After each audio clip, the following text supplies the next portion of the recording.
Chief. Morning, Miss Hathaway. Oh, I'm expecting Mr. Clampett for a very important meeting. Will Jethro be with him? Probably. Come in and bring your book. I've decided to get rid of Kavanaugh. Give his seat on the board of directors to Jed Clampett. We'll buy him new clothes, a new car, he'll join the club. He'll meet and mingle with important people. The first thing you know, Mr. Clampett will be hooked on the good life and won't want to go back to those hills. Especially if he has to draw the money out of his own bank. Huh. Brilliant idea, right? Miss Hathaway, when I say right, question mark, you're supposed to say right, exclamation point. Miss Hathaway. Yes, Chief.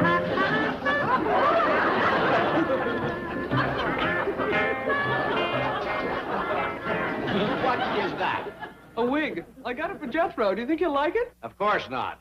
It doesn't even look good on you. Chief, always a joke. Look, a bank is no place for frivolity. That's why I'm getting rid of Kavanaugh, our Playboy board member. So take that silly thing off before Mr. Clampett. How are you? Howdy, howdy, ma'am. Howdy, ma'am. Hello there. Hey, why, it's Miss Jane. Well, I'll be doggone. What happened? Your hair's turned white. You been sick, Miss Jane?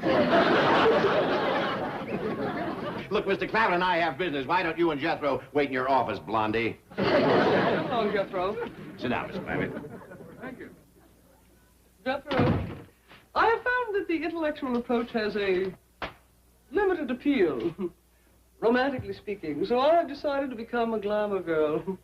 What do you think of the idea? Well, I think it's swell. Oh, thank you. But when are you going to start? Well, Mr. Clampett, how does that director's job sound? It ain't important to know banking, huh? Of course not. It's mostly a social position. And there'll be some great parties at the club. Several of our directors are widowers like yourself. Is that a fact? Oh, a little older, white hair, but you know the old saying, snow on the roof doesn't mean the fire's out in the furnace. How about it? My dog is Mr. Drysdale.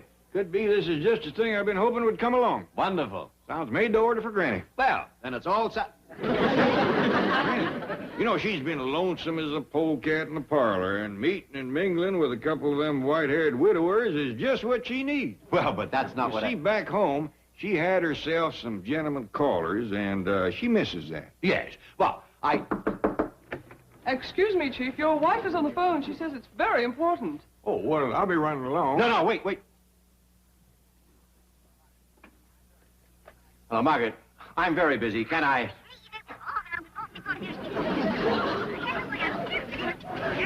Yes, dear, you tell me all about it.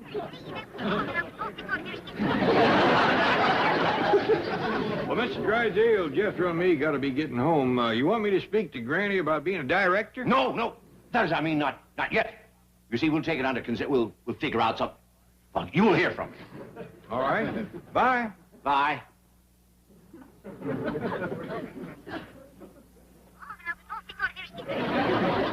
Really?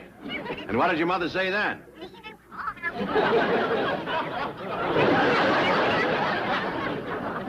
Excuse me, Chief. Mr. Kavanaugh see you. Clifton to you, my dear. May I have this dance? All right. Break it up.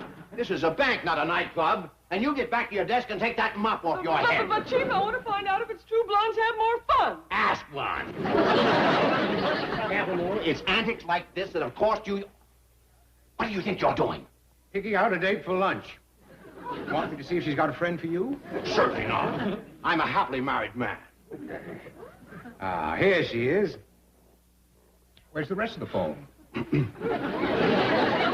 Yes, dear, I'm listening. Yeah. I didn't say anything. But you were thinking it. Now, that's the second seat you've lost this bank today. What are you talking about? You have also lost your seat on the board of directors. You're through. Why? Why?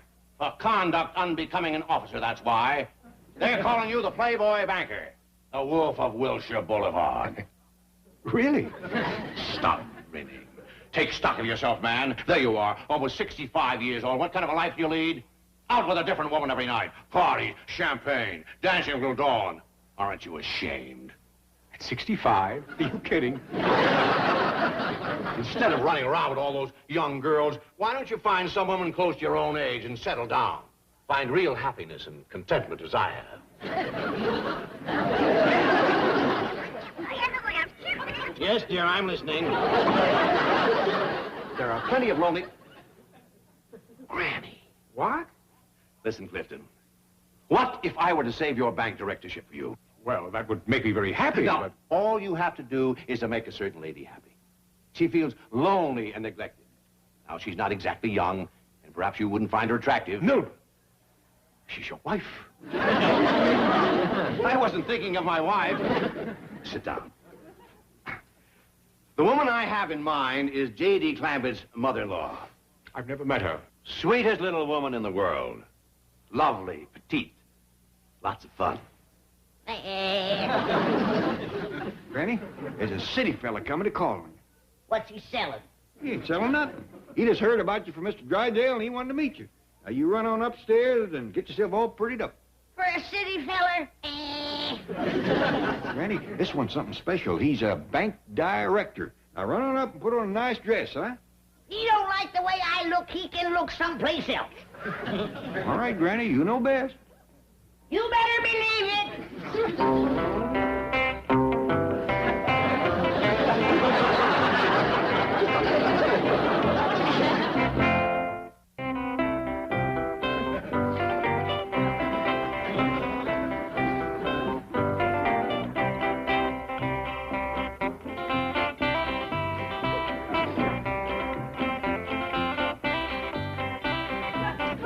What you doing, Granny?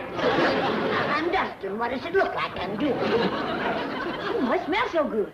That's lavender furniture polish. Ma, you sure are gussing up for housework. Well, I'm trying to set an example for the rest of this family. What if we was all of a sudden to have company? Us? What kind of company? Any kind.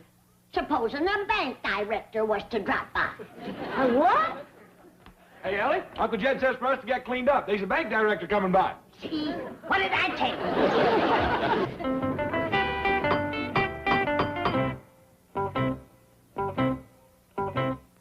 See who that is, will you, Jed? I'm busy. Well, that's probably your gentleman caller, Mr. Cavanaugh. Well, if it is, have him sit down. I'll get to him when I can. How do you do? I'm Clifton Cavanaugh. I believe Mr. Clampett's expecting me. Come in, come in. I'm Jed Clampett. So you're J.D. Clampett, eh? Yes, sir. Pleased to meet you. Well, it's a rare treat to shake hands with you like this. Oh? That's the way I've always done it. Oh, I mean, you're quite a famous man with all those millions in the bank. Close to 50 now, isn't it? Well, to tell you the truth, Mr. Cavanaugh, I ain't never seen him to count him. But I got a nephew, Jethro, and he's right good at ciphering. One of these days, I'm going to send him down to the bank, pile up all my money, and... Oh, I never forgot. You come to see Granny. No, I'm here to see your mother-in-law. Yeah, that's Granny. Granny! Gentleman caller here to see you. Another one?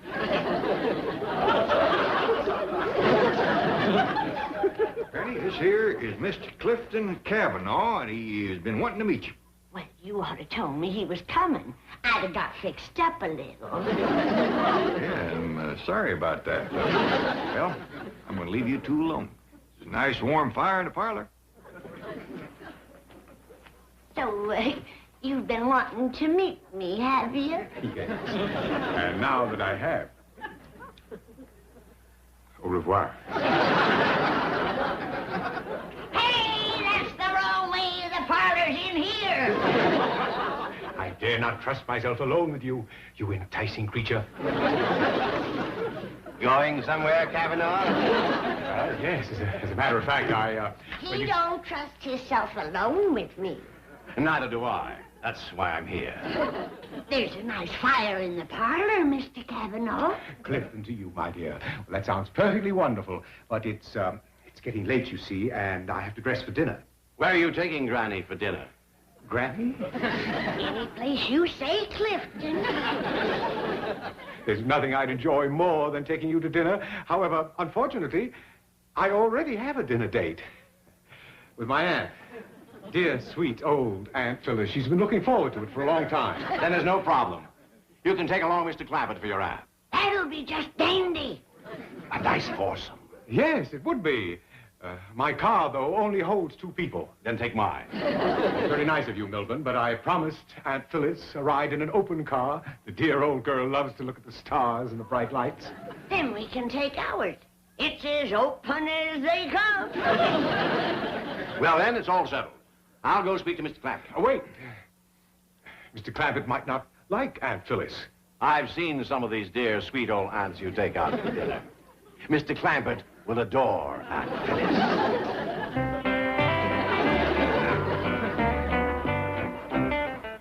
How do we look, young'un? Dog, you two are sure gonna cut a deep rut tonight. Be staying out real late? I don't hardly think so, Ellie. Judging from Mr. Cavanaugh, his aunt must be well along in years. As far as that's concerned, he looks like he's waded as deep as water, too. I don't know, Jed. He still might have a little snap left in his garters. Where are you going, Granny? I'm gonna put a little vanilla extract behind my ears. If he's still got it, I aim to get it. Well, Granny sure is happy, ain't she, Paul? For a fact, Ellie, ever since she met that fella, she's been grinning like a butcher's dog. I bet you that's your date. Well, Jethro, you get Granny. Oh, howdy. Come in, come in. Thank you. Aunt Phyllis, this is J.D. Clampett. How do you do? Pleased to meet you. My dog, you are the youngest looking aunt I ever did see. Not as young as that Granny. Oh, this here is my daughter, Ellie Mae. Howdy. Howdy. Yonder's Granny. Howdy, Cliffy. Are you ready to kick up your heels? You bet I am. Where's your aunt? Right here, Aunt Phyllis. This here's Granny. Your aunt? Right.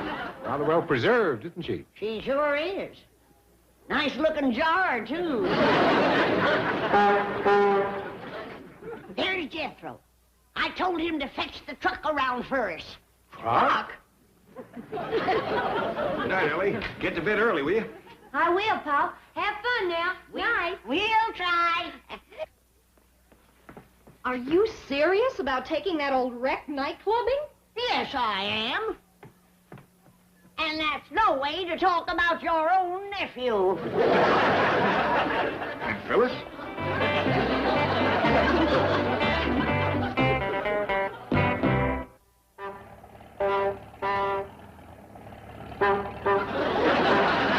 Lipton, must you honk that horn? In view of the fact that we have practically no brakes or lights, I think it advisable. I reckon you must be enjoying this, Aunt Phyllis. Me? Your nephew told us how fond you are riding in the open. That's why we brung the truck. I don't know how I'm going to repay him for tonight. Oh, just forget about that. Treats on us fellers. Can't we go someplace and eat quickly? I'm all for that, Phyllis. I'm hungrier than a woodpecker with a sore beak. Let's go someplace where there's music. Granny's fond of dancing. So is Jed. You got a treat coming to you, honey. When old Jed gets to stomping, he plumb knocks the hay out of the loft. You fond of dancing, Aunt Phyllis? Well, Aunt Phyllis just loves to dance. You got a stitch, Cliffy? I'll be all right. Can't we go someplace and eat? All right, honey. Aunt Phyllis. Any preferences? How about a dark drive-in? That's all right as long as you got dancing. Leave it to me. I know every spot in town. Well, get to one in a hurry. Some people like to be in bed by 8 o'clock.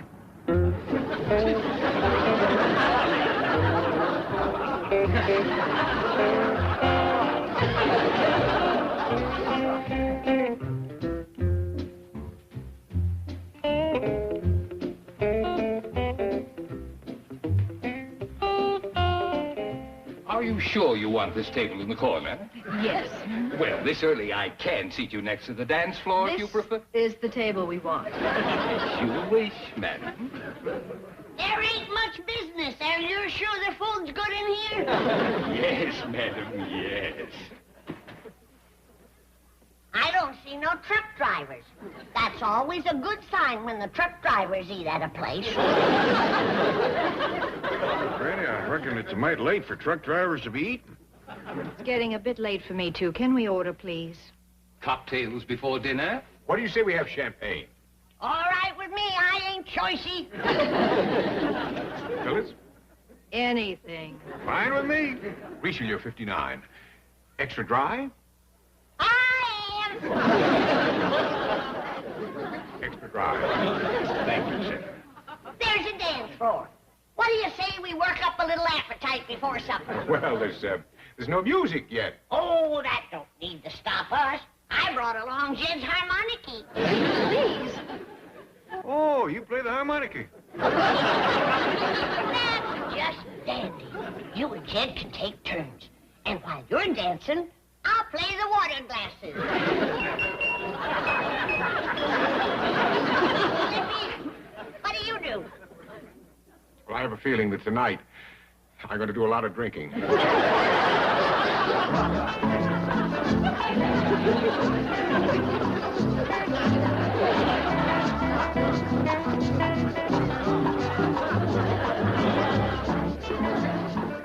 What's the matter with you, Cliffy? Don't you know how to dance? Well, not the kind you're doing.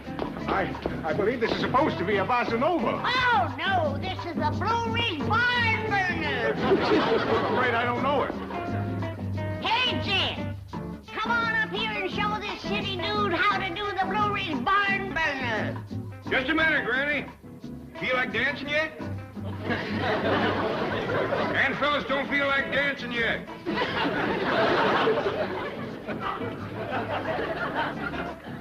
I reckon she's having mite too much to drink. Yeah,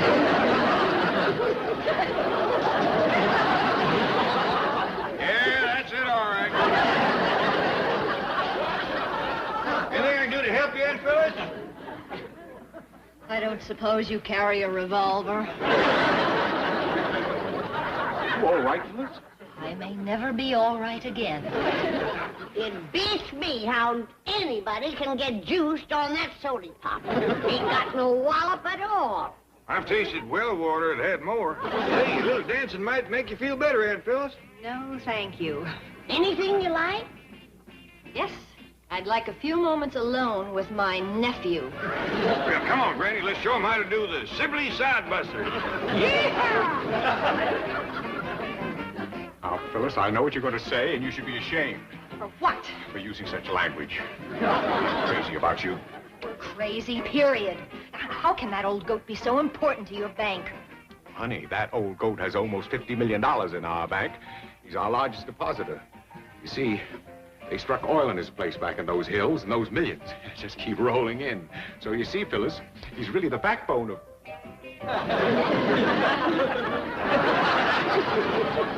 May I cut in? You feeling better, Auntie? Oh, I feel great. Go to it. You know the Sibley Sidebuster, do you? Oh, no, but I'll learn. And I'm going to show you a few things along the way.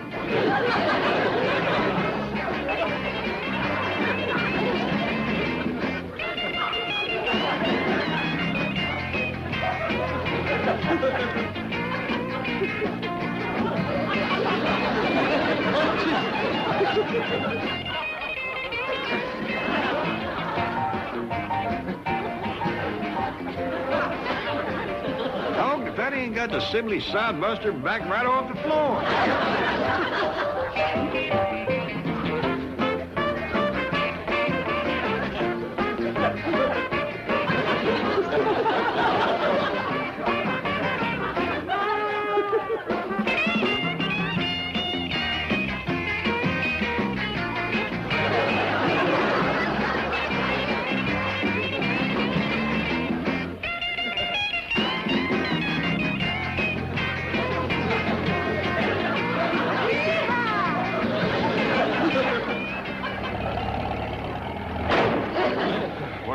Where are we? Home. 3 o'clock in the morning. Well, Mr. Clampett, we certainly painted the town. Where are Phyllis and Mr. Clampett? We left them off at the Watusi Go-Go. I Better get on over there. Oh, they someplace else by now. They was gonna dance their way right down the Sunset Strip. Could I have a cup of coffee? Sure, come on in. Maybe you'd rather have a glass of warm milk. Yeah. Sounds great. Party pooper.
Well, he ain't never stayed in bed this late. You reckon he's ailing?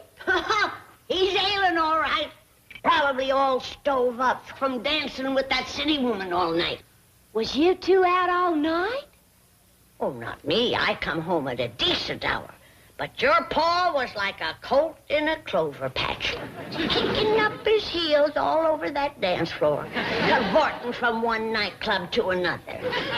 Sounds like Pa had a good time. Oh, he was cutting tall timber last night, but he'll have stumps to pull this morning.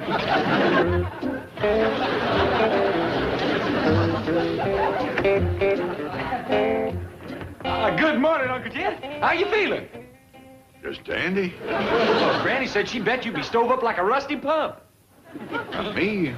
I'm fine as frogs here. Oh, good for you. Thank you, boy. Why don't you go see if Granny needs you? Oh, yes, sir. Hey, did you and Miss Phyllis do any of them new dances last night? Like the Watusi, the Frug, the Jerk, or the Monkey? I wouldn't be a bit surprised. Well, come on, show me. Come on. Hey, Granny was right. Hey, you are stove up. Why, you are as stiff as a pole. Hey, I'll go tell her. No. What do you want to tell her for? Well, so she can take care of you. She'll rub in some of her liniment. The only thing she'll rub in will be some of our told you so, and like dog if I'm going to give her that satisfaction. Well, the Hollywood Playboy is up. The dancing darling of the nightclub crowd, Mr. Twinkletoes. Twinkletoes? That's what his lady friend called him. You should have seen the two of them cutting didos on the dance floor last night. They stopped up a storm, huh, Granny? They were bouncing around like a couple of chickens in high rye. How about some victuals? Oh? Ain't you gonna be dining out with your lady love? She your lady love, Uncle Jed? No, she ain't. She probably forgot all about me by now. The way you was showing off, you'll never get out of her clutches. She got you in her clutches, Uncle Jed? Of course not. I just took the woman dancing one night. That don't hardly put me in her clutches. She's got her painted fingernails in you like a fistful of fish hooks. Oh, I'll get it. I know how it hurts you to walk, Uncle Jed. He sure is stove up, Granny. Thank you, boy. Howdy. Good morning, Twinkletoes. No, ma'am. This ain't Twinkletoes. Just a minute. It's your lady love, Uncle Jed. Thanks again, boy. You're welcome. Boy, she purrs like a cat full of cream. Put some gas in the truck. Truck don't need gas. Well, drive around till it does. Morning, Miss Phyllis. Good morning, Twinkletoes. Oh, I had such a wonderful time last night. You're such fun.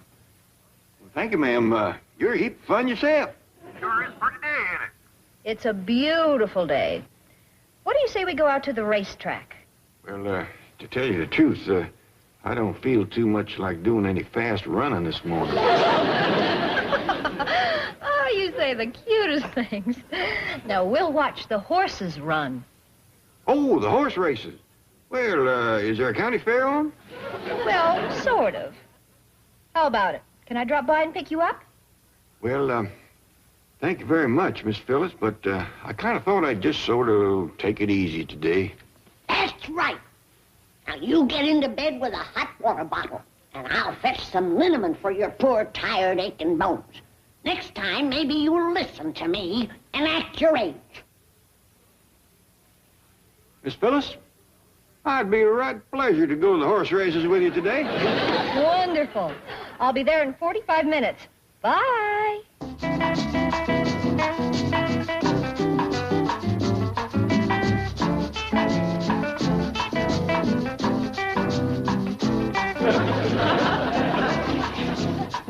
Come on down, Sugar Daddy! That city siren is here. She's painting her face and getting ready to lead you along the primrose path. Come on, see if you can hobble down the stairs. I'm down, Granny. How do you get here? Come the back way. See? She's already turned you into a sneak. Oh, wait. Hey, Paul, where you going all dressed up? Never mind, Ellie. It ain't for young, innocent ears. But remember him the way he looks now. The next time you see him, he'll be dressed like a city sport. He'll be wearing pointy yellow shoes with spats, bell-bottom pants, and a flashy blazer, carrying a gold-top cane and chewing sand. Oh, howdy, Miss Phyllis. Hello, Mr. Clampett. Isn't it a perfect day for the races? Yeah, it sure is.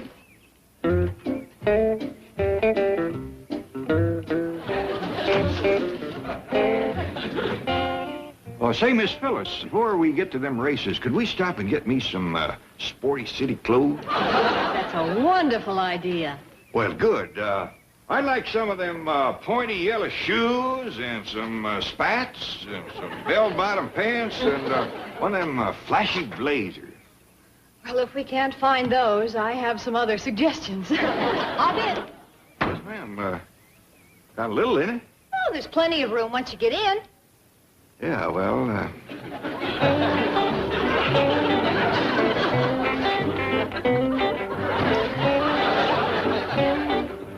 Well, sit down. yes, ma'am, I'll do that. I made it. And furthermore, Senator, I would like to remind you of your campaign promise, in which you said, by thunder, that's Jed Clampett. The senator said that. Come here quickly. Isn't that Mr. Clampett? Why, yes, it is. All dressed up and with an attractive woman. Why, it's a miracle. Miracle, nothing. I planned the whole thing. You, Chief? Yes, me. I got tired of waiting for you to get results, so I took matters into my own hands. I cleverly reasoned that if Mr. Clampett were to meet the right woman, it would create in him a desire to improve himself. So, I carefully selected the right woman and got them together. Who is she? Oh, Phyllis, somebody or other. It's not important. But it just proves what I've always said. If you want something done right, you do it yourself.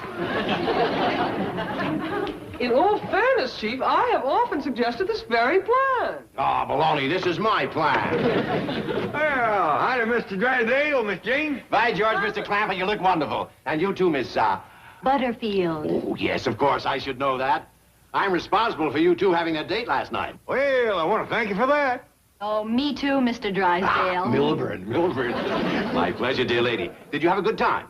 Oh, yes, we went night clubbing and we danced till dawn. Did you hear that, Miss Hathaway? They danced till dawn. We're going to have some more fun this afternoon. Wonderful.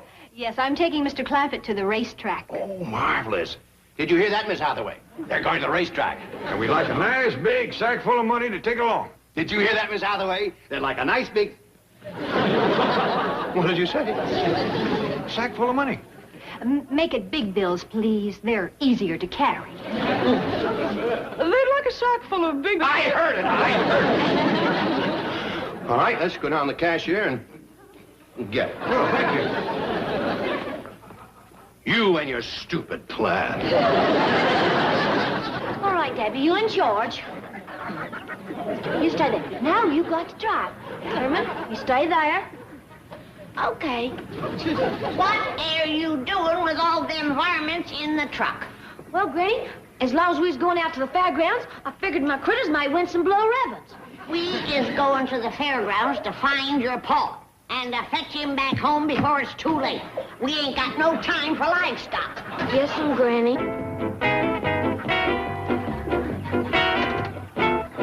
Granny, we need your help.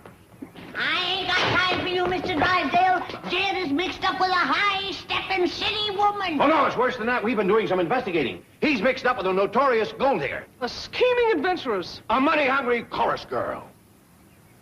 3 more. He's gone hog wild.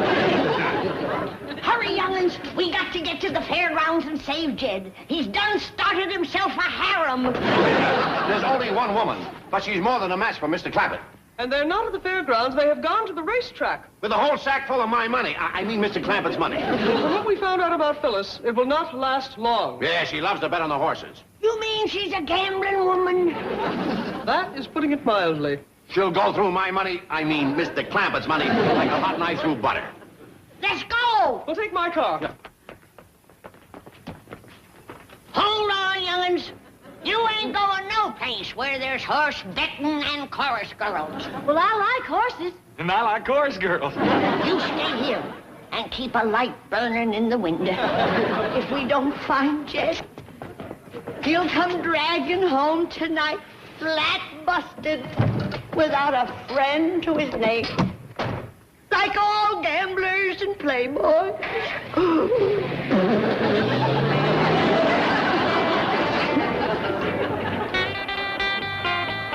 Front, Cassiel and 1 the tee. It's Cassiel in front. KG is second. Tammy G is third. Roche is red. And 1 the tee. They're coming down to the left edge, and Cassiel wins it. Tammy G is third. What? You picked the winner? Well, ain't that what you're supposed to do? I told you not to bet on that beetle. But, Marge, every tip sheet had him to win in a walk. They were half right. He walked, but he didn't win. So sue me. You and your tip sheets. He's had 3 winners in a row, and he hasn't even got a program. I'll be right back.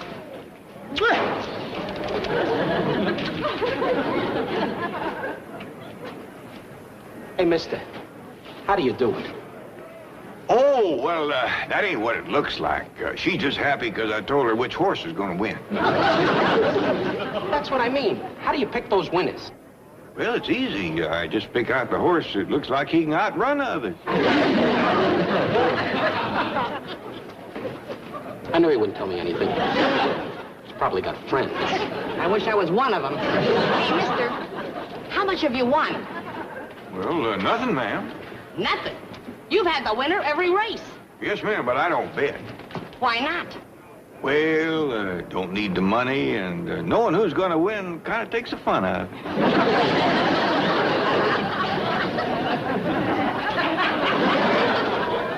it. You're right. We're not going to get a straight answer out of him. Don't worry about it, Marge. I got a sure thing in the 4th.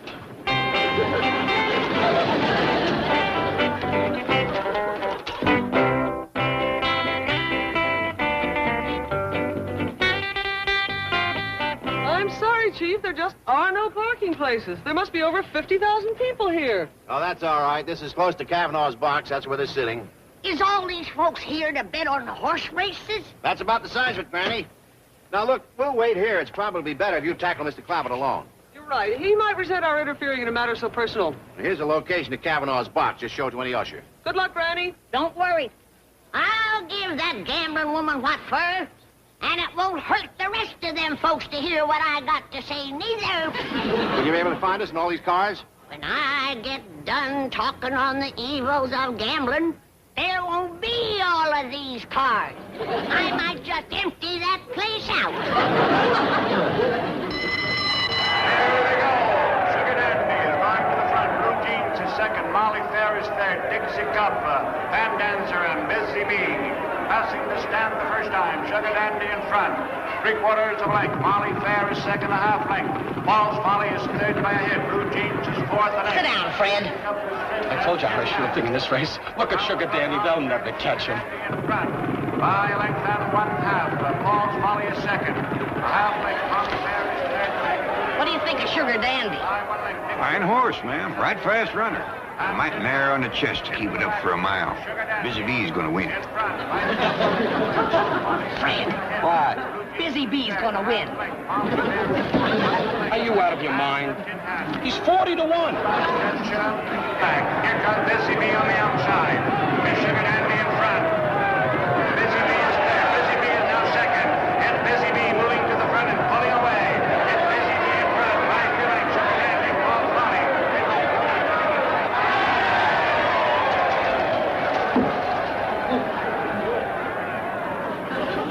Had enough, Fred?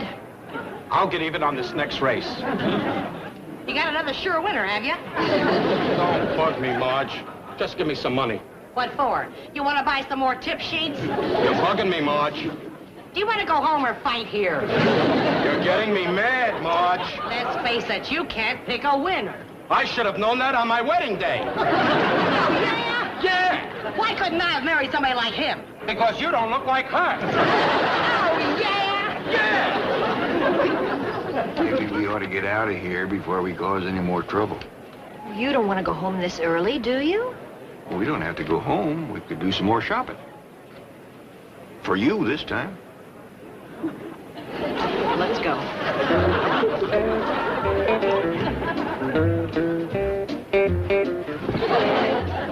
Right down here, madam.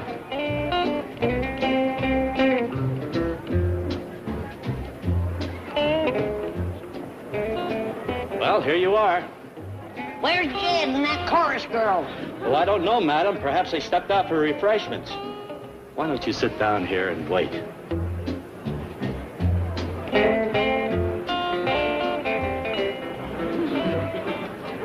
Marge! I've got it. A real sleeper. Give me some money. Not a penny. Oh, Marge. This is grocery money. All right, so give me some grocery money. Not a chance. Now, you coming with me? Marge, have a heart. Just a few dollars of grocery money. Please. Drop dead. Marge, don't do this to me. Please, I beg you. Marge! Margie!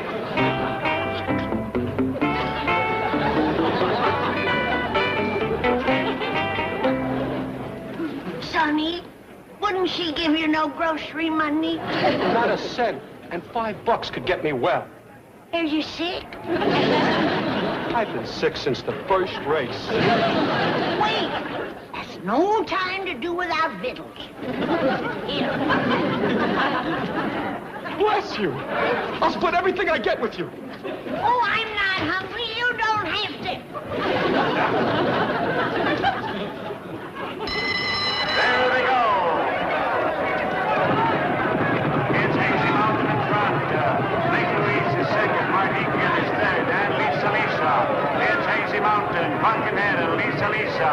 It's Hazy Mountain in front. Hazy Mountain is second. Lisa Lisa is second. Here it is. It's half yours. Where'd you get that? I bet you $5 to win on a long shot. You mean you gambled my money on a horse race? That's right. And I finally picked the winner. Well, don't stand there. Sit down and pick another one. Do you think she could have gotten lost, Chief? No, she probably had a little set-to with Phyllis. But it shouldn't take this long. It's time for the 7th race. Well, maybe she's lecturing those 50,000 people on the evils of gambling. Oh, Chief, who would listen? 49,000 losers. Second, Molly Fair is third.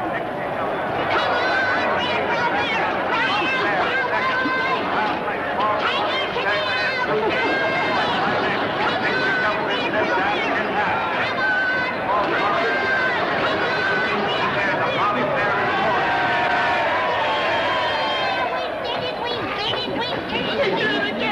me your tickets. I'll cash us in. That can wait. Let's handicap the last race. What do you think of Thelma's girl? What did she do her last time out? Placed. Yeah, but that was a muddy track. I like Rosie Dawn. She had a fast workout this morning. She's carrying light weight, and the shoe is up. I think she's due.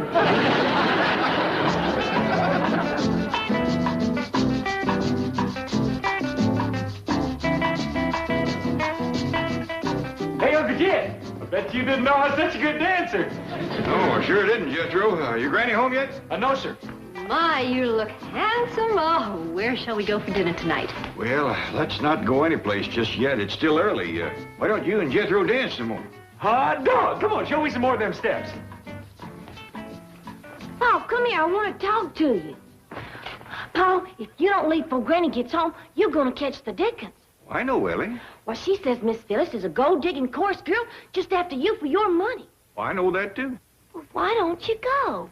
Ellie, I have invested a whole day and a heap of money just so Granny can have the pleasure of being right. I can't spoil it now. Why, she's going to have more fun than... Hey, Granny, you finally got home. Granny? Excuse me, Ellie. Here comes Granny's big moment.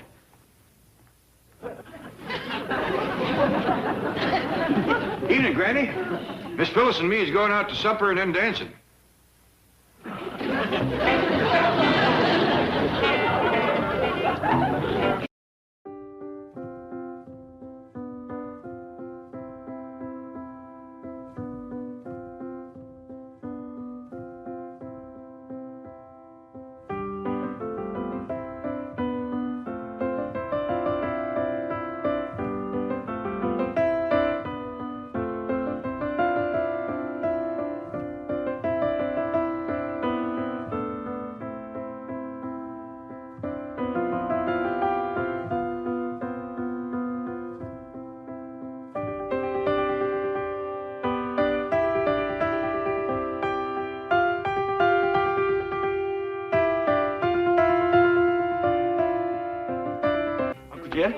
Get hold of yourself. I got some bad news for you.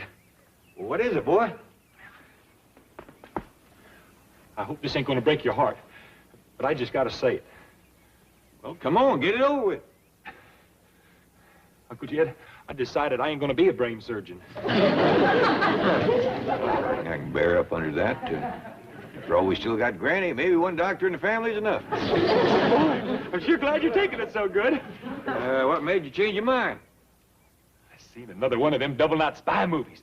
Uncle Jed, that is what I was meant to be. That old 007 has got the world by the tail. Oh, yeah, I remember you was all fired up over him a while back. He's the one who does all that fighting and loving. Does he ever? Hey, as long as you're working on shoes, would you mind hollering out the heel so I can put a little radio in there? Radio in the heel of your shoe? Yes, sir. That's where 007 carries his. Seems like a mighty unhandy place to carry it. Why don't he just carry it in his pocket? Well, I can't tell you that. Secret, huh? No, sir, I just ain't sure. Here you are. You carry yours in your pocket. Okay. Hey, but there's something I'm gonna need right away, and that's iron for my hat. Iron for your hat? Yes, sir. There was this fella in the movie that had an iron hat. He kept throwing it 007. They're trying to kill him.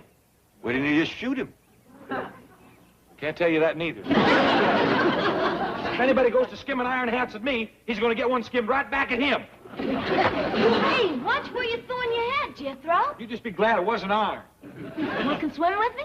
Shucks, no. I want to be a double-knot spy. Only time they go swimming is underwater to blow up something. That sounds like fun. I'll be a double-knot spy with you. Too dangerous for girls. They'll just wind up getting painted gold. Sounds like fun, too. Forget it, Ellie. Girls can't be double knots. Why not?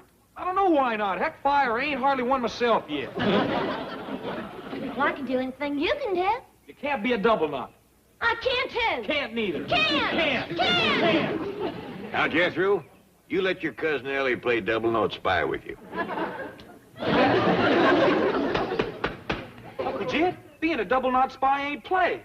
Heck, fire, that rascal hauls off and saves whole countries. What did you say? Yes, sir. But this time it was ours. The bad guys was after Fort Knox. And if old 007 hadn't taken a hand, the next time Uncle Sam needed gold, he'd have been milking a dry cow. Ellie, if you're done with your swimming, you can get busy with your chores. Ain't been yet, Granny. Oh, so you finally got back with my beans and my fatback, did you? Doggone it, Granny, I plumb forgot. You give me some more money, I'll fetch it right now. Where's the money I gave you before? Well, on my way down to the store, there was this double knot spy picture playing at the movie theater. So I went in. You mean to say that you spent my victuals money on a movie? Well, spent some of the money on victuals. 4 boxes of popcorn, half a dozen candy bars, and a couple of giant orange drinks. Are you gonna hickory switch him or am I? Well, ain't nobody gonna hickory switch me. What did you say? Double knot spies don't get switched. They get pretty near cut in two by death rays, handcuffed to atom bombs, have iron hats thrown at them. They wouldn't hold still for switching. No. How about paddling? Granny, I reckon Jethro's a mite wrought up. The boy's had a big day. He thinks he's come upon his life's calling. Life's calling. Well, yes, ma'am, Granny. I'm gonna be a double knot spy. Well, congratulations, Mr. Double Knot Spy. Well, thank you. Now, you just cut mud down to that store and spy me up a sack of beans and a slab of fatback. And you do it in a double knot hurry. Oh. Come in, Mr. Cushing. Mr. Drysdale's expecting you. Thank you, Miss Hathaway. Mr. Cushing is here, Chief. Hello, Milburn. Hello, John. Good to see you. Milburn, may I present Miss Slocum? Oh, how do you do? How do you do? This young lady will represent my bank in the annual competition for Queen of the Bankers Ball. Really? Congratulations. Thank you. Our two banks usually fight it out in the finals. Oh, yes, it's a rivalry of long standing. Miss Slocum, why don't you just wait in the outer office, huh? Of course.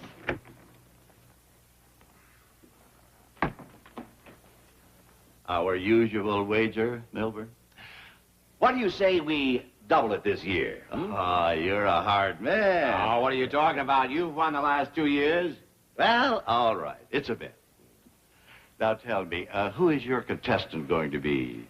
Does it matter? I guess not. So long, Milburn. Oh, Miss Slocum, why don't you just come in and say goodbye to Mr. Drysdale? You see, you won't meet her again before the contest. Yeah, that's right. And I want to wish you all the luck enough. What's going on here? This is how Miss Slocum will appear at the beauty contest tomorrow. By the way, dear, what are those measurements again? 36, 23, 36. Thanks.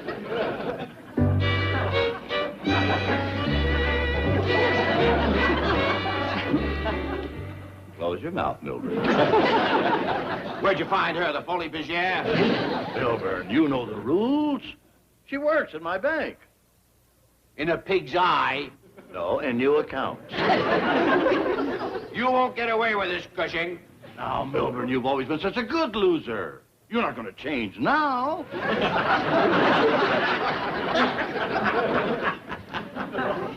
Howdy, Miss Jane. Why, Jethro, hello. Hey, do you reckon Mr. Drysdale might be needing a double knot spy?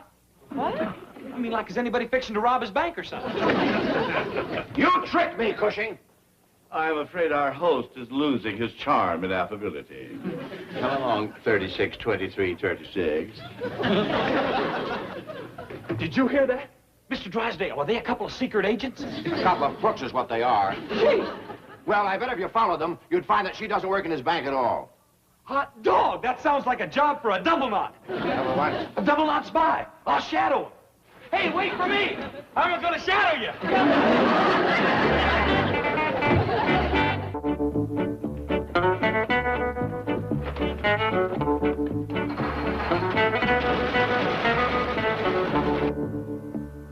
Chief, do you think it was wise to give Jethro that assignment? What assignment? Spying on Miss Slocum. Oh, he's not spying. He's just going to find out if she really works in new accounts at the Merchant's Bank. He can do that by just walking by and looking in the front window. But Jethro won't stop at that. He's just seen a James Bond movie and he fancies himself another 007. Now, look, we've got bigger worries. Just in case that girl isn't a phony, we've got to come up with a beauty contestant who can beat her. Any ideas? No. How about you?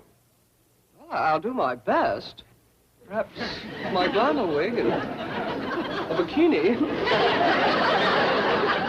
Start screening every female employee under the age of 30. Make that 35.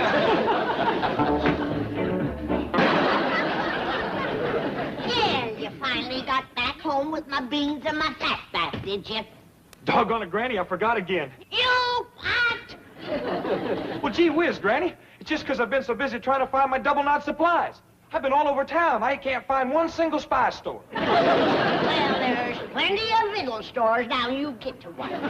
But, Granny, I gotta get my spy supplies. I've been to 3 places just trying to buy something simple like iron for my hat. They looked at me like I was some kind of a nut. Instead of iron for your hat, you should have got some for the seat of your pants. Huh? Bend over, double knot. Granny, like I told you, the boy is a mite wrought up today. Well, I'm a mite wrought up today. Now, you come home once more without my beans and my fat back, and you'll be doing your spying standing up. Next all chores you give me, Granny. Well, I'm going to give you one more. Go with your cousin Jethro and see that he fetches my victuals back home. Yes, ma'am. Come on, Jethro, let's go.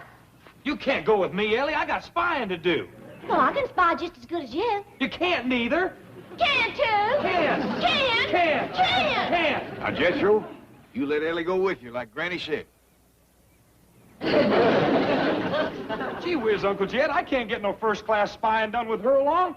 Old Double Knot 7 ain't got no girl cousin tagging after him. Double Knot 7 ain't got your granny. Now run along. Never gonna get my 3rd number. I ain't got no spy car. I ain't got no iron hat. I ain't got no radio for my heel. All I got is a dad-blasted girl cousin. All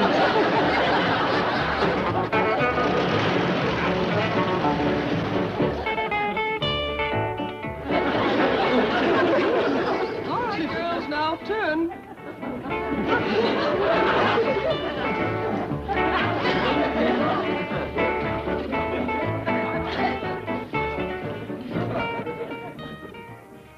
Would you like to see them in bathing suits, Chief?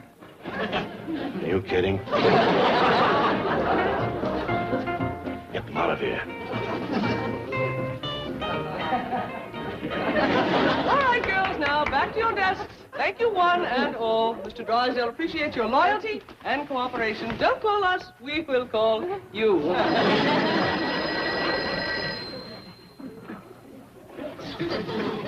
By the way here, she is wonderful. Send her in.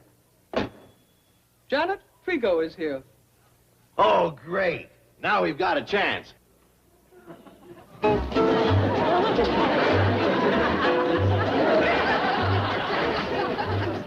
What happened to you? Skiing accident. Oh, you poor dear. Well, Chief, there goes the contest. Nonsense. I don't give up so easily. We'll win yet. Get me something to knock off this cast. Chief! Well, she can put out another one as soon as the contest is over. It means a raise for you. You can't be serious. Young bones mend quickly. The contest isn't until tomorrow. But I just broke my leg yesterday. See? She got 2 whole days. Now, you take the afternoon off, go home, and let those bones knit. The doctor said 3 weeks. Come along, dear. That's the trouble, you women today. Soft. Soft. You need a doctor for every little thing. What if pioneer women had been like that, we wouldn't have any country. They fought Indians with broken legs. Hope you get well soon, ma'am. Mr. Drysdale? Oh, hello, Jethro. I got a couple favors to ask you. First off, can I have advance on my spying pay? And second, can I leave my cousin Ellie here for a spell? I can't get no double knotting done with her along. I'm just as much a double knot as you, Jethro.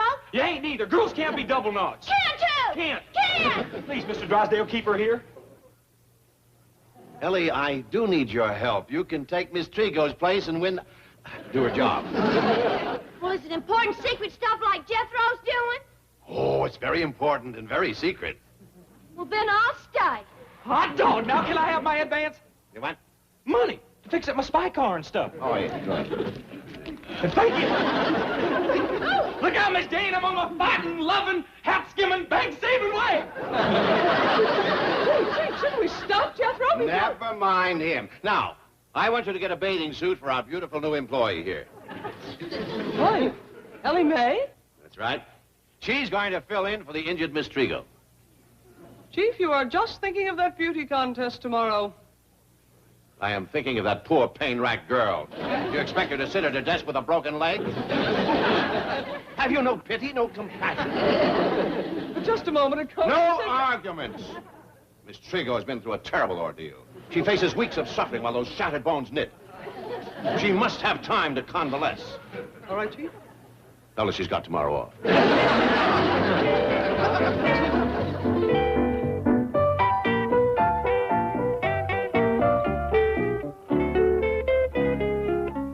And you say this strange young man has been spying on you? Yes. You know my desk and new accounts is near the front window. Yes. Well, I first noticed him when he drove up on a funny-looking old truck. He got off and limped to the window and peered at me. He limps? Like this. And he wears a black hat pulled low over his eyes. He stared at me through the window, like this. There he is! Thought you could give me the slip, huh? I shadowed you. Just a moment, young man. Who are you? Let's just say I'm double knot 10. Puts me a knot up on 07. Now then, miss. Doggone. There goes my secret radio again. Every time I step down on it, the blasted thing commences playing. Hey, now, hold on there, mister. Don't try nothing unless you want to get this iron hat skimmed at you. When I say iron, I mean iron. So watch yourself.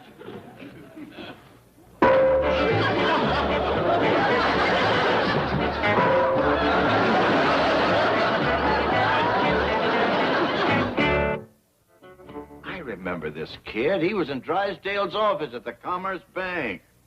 Yes, I recall seeing him as we left. I bet Drysdale sent him over here to see if you were really working here. What if he finds out I just started this morning? Shh. He's coming around.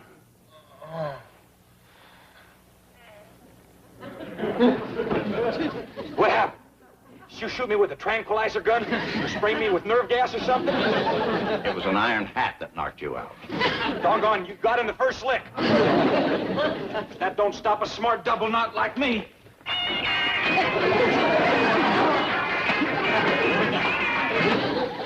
Find a different place to hide my secret radio. Where's my hat? Letter must have fallen. J.D. Clampett.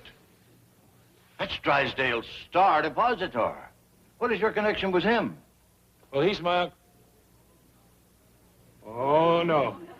If there's any secret blabbing to be done around here, she's gonna do it. Me? What makes you think so? Well, hit fire. That's what always happens when a double-knot spy tangles with a pretty girl. One kiss and she spills the beans. Watch this.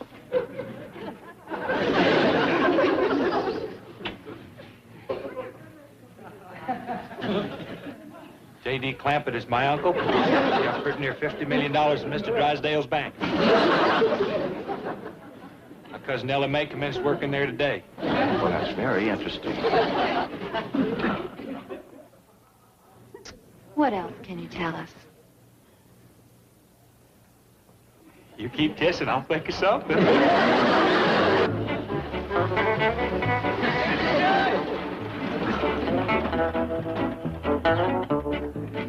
Uncle Jan, come see what I got. Be careful getting out of that ejector seat. What ejector seat? The one you're sitting on. Every spy car's got one of them. What's all shouting about, boy? Look what I got, Uncle Jed. Ain't she a beauty? She is for a fact. Yes, sir. That's what you call a first-class double-knot spy car. Oh, I thought you was talking about a young lady here. Ma'am, I'm Jed Clampett. Mabel Slocum. You one of them double-knot spies? No. They number girl spies different. She's what you call a 36, 23, 36. Actually, I'm in new accounts at the Merchants Bank. I'd like to talk to you about using our facilities as a repository for some of your enormous reserves. Well, I'll be glad to talk to you about that, whatever it means. Not now, 36. I got to show Uncle Jed some of my spy car stuff. Well, why don't you step inside and make yourself comfortable, and I'll join you directly. Thank you. That's all. Well, boy, show me what you got. Well, first off...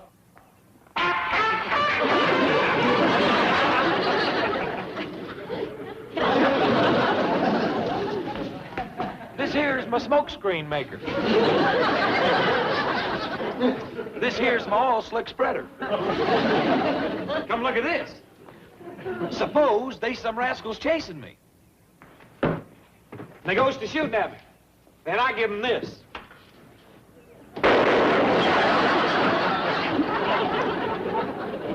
Dangerous, ain't it, boy? Spying's a dangerous business. That's how come it pays so good. Well, Mr. Drysdale, give me $20. What's this contraption here? Suppose they go to shooting at you from all directions. This here is my bulletproof shield. Watch this. How about that? Andy. But, how do you see to drive? Jethro? How do you see from in there? That's one of the bugs I ain't worked out yet. What's that handle there?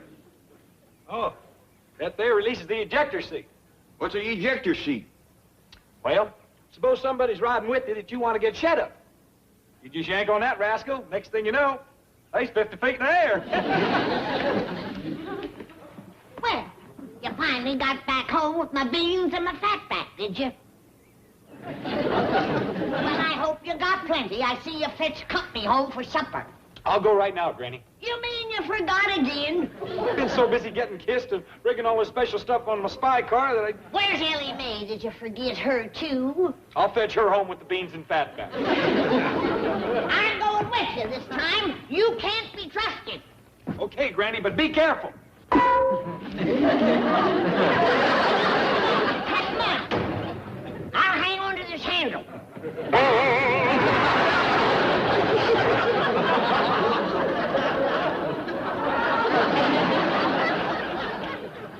By doggies, boy, you sure got the bugs worked out of that thing.